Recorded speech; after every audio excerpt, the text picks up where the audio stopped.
vamos para a aula de História. Nós vamos falar sobre controle das minas, tá? A exploração das minas era controlada por Portugal, que tinha como objetivo arrecadar o máximo de riquezas possíveis por meio de uma cobrança, que são os impostos. Então, para pagar menos impostos, muitas pessoas passaram a contrabandear o ouro, escondendo parte do metal encontrado.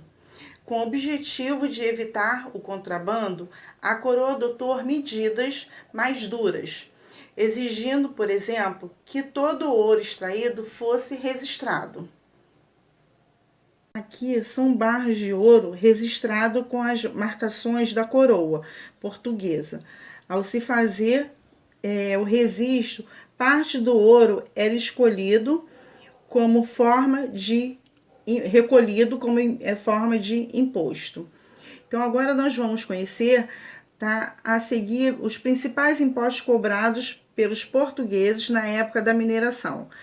Aqui tinha o quinto, que era o valor que representava um quinto, ou seja, 20% de todo o ouro extraído nas minas, que deveria ser pago para a coroa portuguesa.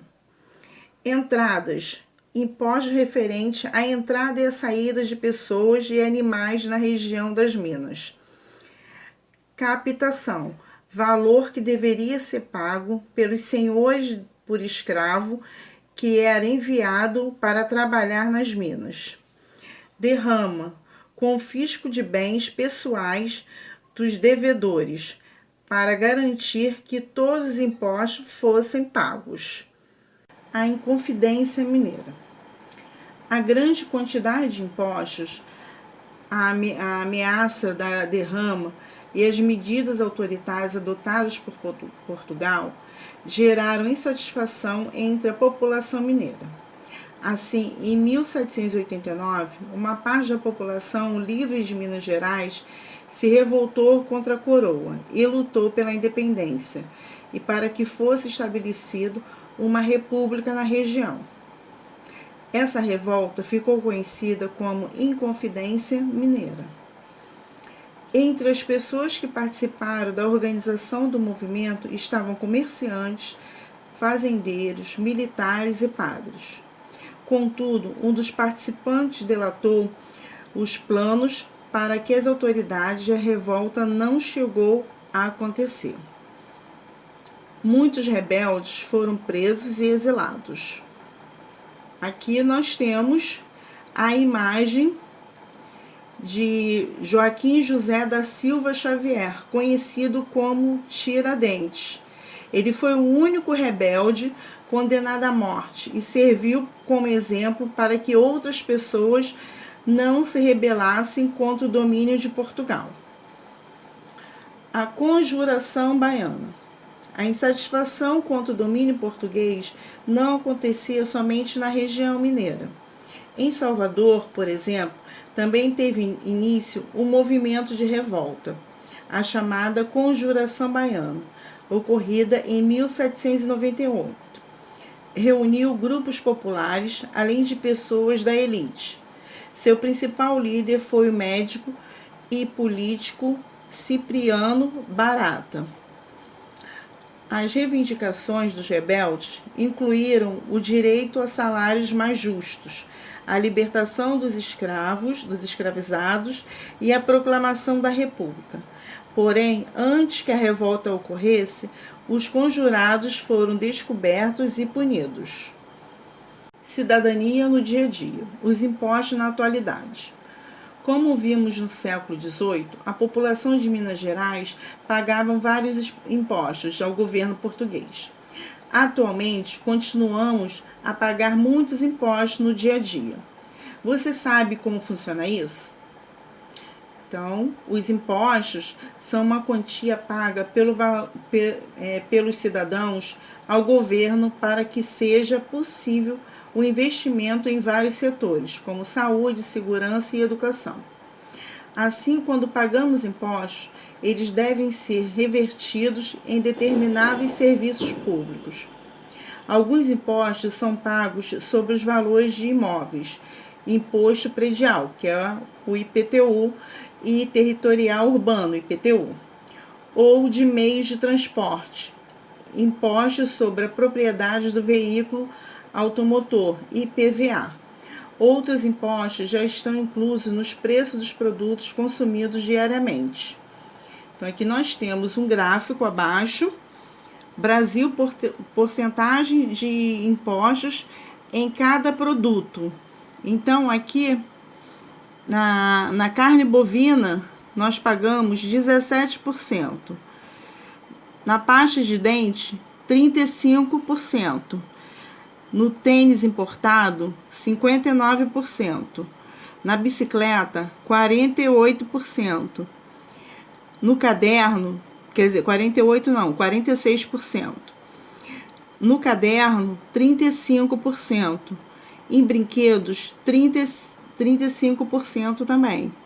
E telefone celular, 40%. O barroco mineiro. O barroco mineiro é considerado a primeira expressão artística genuinamente brasileira. Originalmente, o barroco é uma manifestação de origem europeia que surgiu no final do século XVI. Porém, no Brasil foram desenvolvidas características próprias, como o uso de cores fortes e a representação de anjos e santos como feições afro-brasileiras nas esculturas. Este estilo se desenvolveu principalmente em Minas Gerais, durante o período da mineração. Nessa época, muitas pessoas se enriqueceram com a extração do ouro, faziam doações para instituições conhecidas como irmandades religiosas.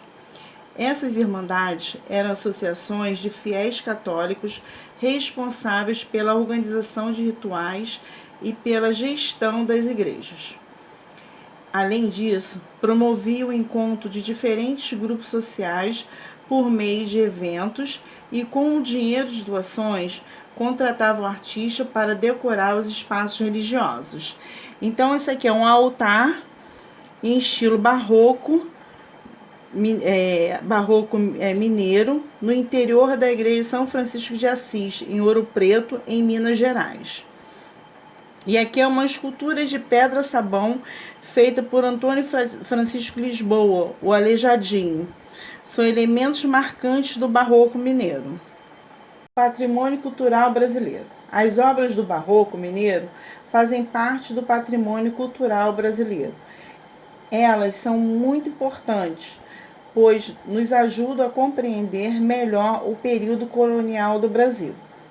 Por isso, a preservação das construções e das obras de arte barrocas, assim como de outros patrimônios culturais, é fundamental e deve ser responsabilidade de todo cidadão brasileiro. As cidades de Ouro Preto e a Diamantina, por exemplo, foram declaradas Patrimônio Mundial da Humanidade pela Unesco. Então, aqui é o centro histórico da cidade de Diamantina, tá? Em Minas Gerais, que foi reconhecido como Patrimônio Mundial pela Unesco em 1999. O centro da cidade inclui diversas construções do período colonial, cuja arquitetura foi influenciada pelo barroco mineiro, como a igreja de São Francisco de Assis, retratada na fotografia ao lado. Então, aqui a igreja. Aqui nós temos outra cidade também, que passou considerada Patrimônio Mundial da Unesco em 1980. Na fotografia ao lado, a igreja de São Francisco de Assis, projetada por Aleijadinho. Além das obras do barroco mineiro e das cidades de Ouro Preto e Diamantina, há outros patrimônios mundiais no Brasil que remetem ao período colonial. Observe, aqui Salvador foi a primeira capital do Brasil. Por isso, sua escultura urbana recebeu um investimento maior do que das demais vilas e cidades do início da colonização portuguesa. O Centro Histórico de Salvador foi reconhecido pela Unesco como Patrimônio Mundial em 1985. Aqui embaixo nós temos o Centro Histórico da cidade de Goiás, que entrou para a lista de Patrimônio Mundial da Unesco em 2001. Então, gente, terminou a nossa aula de hoje, tá? E até amanhã e uma ótima semana para todos, tá? Beijinhos, fiquem com Deus.